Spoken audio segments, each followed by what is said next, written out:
हर भाषा एक कहानी है, एक यात्रा है और भारत में बोली जाने वाली भाषाएं हजारों साल पुरानी सभ्यताओं और संस्कृतियों का जीता जागता सबूत हैं।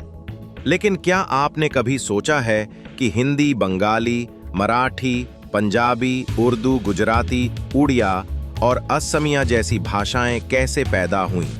इस वीडियो में हम समय की उस यात्रा पर चलेंगे जहां संस्कृत और प्राकृत से निकलकर अपभ्रंश के रास्ते ये भाषाएं बनी और आज हमारे बीच जीवित हैं। हिंदी। सोचिए, दिल्ली की गलियों में लगभग 1000 साल पहले लोग कैसी भाषा बोलते होंगे। वो भाषा थी खड़ी बोली, जो शौरसेनी, प्राकृत और अपभ्रंश से निकली थी। धीरे धीरे इसमें फारसी और अरबी के शब्द घुलने लगे। मुगल दरबार की शान और शौकत ने इसे और निखारा। फिर 19वीं सदी में इसे देवनागरी लिपि में लिखकर आधुनिक हिंदी का रूप दिया गया। आज हिंदी दुनिया की सबसे ज्यादा बोली जाने वाली भाषाओं में है। उर्दू। उसी खड़ी बोली से एक और भाषा जन्म ले रही थी, उर्दू।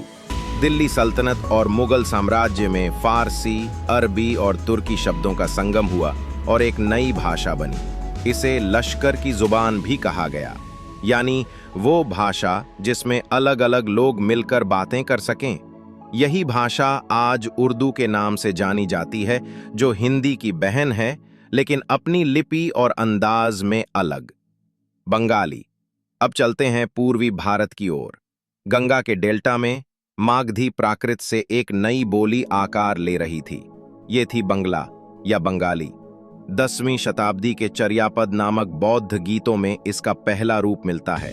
समय के साथ संस्कृत ने इसे समृद्ध किया और मुस्लिम शासनकाल में फारसी और अरबी शब्द इसमें शामिल हो गए।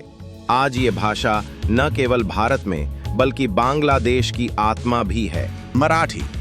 पश्चिमी भारत में महाराष्ट्री प्राकृत से मराठी जन्मी। कल्पना कीजिए 8वीं शताब्दी के किसी पत्थर के शिलालेख की जिसमें मराठी के शुरुआती शब्द खुदे हुए हों। ये भाषा धीरे धीरे आम लोगों की जुबान बनी और संत ज्ञानेश्वर जैसे कवियों ने इसे साहित्य की ऊंचाई दी। बाद में मराठी में फारसी और अरबी का भी असर पड़ा और आज ये एक समृद्ध आधुनिक भाषा है। गुजराती। गुजरात की धरती पर मराठी की बहन जैसी एक भाषा आकार ले रही थी। 12वीं शताब्दी के अपभ्रंश से निकली यह भाषा धीरे धीरे गुजराती बनी। राजस्थानी से इसका रिश्ता काफी करीबी था, लेकिन समय के साथ इसने अपनी स्वतंत्र पहचान बना ली। आज यह भाषा केवल गुजरात ही नहीं बल्कि विदेशों में बसे भारतीयों के बीच भी गूंजती है। पंजाबी। उत्तर पश्चिम की ओर 5 नदियों की धरती पंजाब में शौरसेनी प्राकृत से पंजाबी का जन्म हुआ। 10वीं शताब्दी में यह लहिंडा बोली के रूप में जानी जाती थी। मुगलों के दौर में इसमें फारसी और अरबी के शब्द घुल गए। बाद में गुरु नानक और सिख गुरुओं ने गुरुमुखी लिपि में पंजाबी को नई पहचान दी। आज पंजाबी गानों और कविताओं में वही जोश और ऊर्जा सुनाई देती है। उड़िया, ओडिया। पूरब की ओर ओडिशा की धरती पर मागधी प्राकृत से उड़िया भाषा बनी। चर्यापद और 10वीं-12वीं शताब्दी के शिलालेख हमें इसका सबसे पुराना रूप दिखाते हैं। बंगाली और असमिया की तुलना में उड़िया ने कई पुराने रूपों को बचाकर रखा। 15वीं शताब्दी में कवि सरला दास ने उड़िया साहित्य को मजबूत नींव दी। असमिया। और अंत में चलते हैं उत्तर पूर्व की ओर। मागधी प्राकृत से ही असमिया भाषा निकली, लेकिन 13वीं शताब्दी में ये बंगाली और उड़िया से अलग हो गई। चर्यापद में हमें इसका सबसे पुराना रूप मिलता है। 14वीं शताब्दी में माधव कंदली ने असमिया रामायण लिखी, जिसने इस भाषा को साहित्य की नई पहचान दी।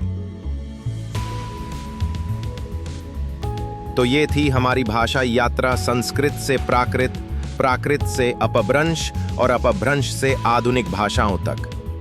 हिंदी, उर्दू, बंगाली, मराठी, पंजाबी, गुजराती, उड़िया और असमिया।